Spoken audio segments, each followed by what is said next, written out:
There's 500 different municipality basically bans or some type of pausing of data center construction. This has become the hot story. Really, we shifted from net zero and decarbonization to no data centers. A lot of NIMBYism is driving it. Texas, shockingly enough, put out, I wouldn't call it a moratorium, but it certainly increased environmental review and impact studies required now for data center construction. It feels like there is certainly a shift now happening towards an anti-data center movement across the country, Ryan. I do worry that NIMBYism is just another example of where the United States tends to shoot itself when we have good things, we have momentum. What are your thoughts on that?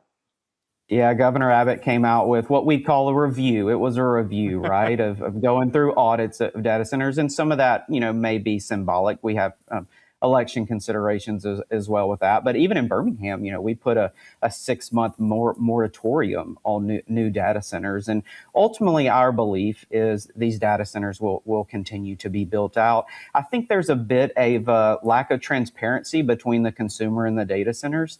If you look at the polling, a lot of the national polling, it's pretty clear that consumers appear to be largely against data centers in their community. But the one concern that's always brought up is electricity costs. The consumers don't want to pay for increased electricity due to data centers. And while we think there's a disconnect is because the hyperscalers met with Trump back in the spring and agreed to pay their own way on electricity and building out infrastructure. And so we think there's just maybe a little bit of a messaging disconnect.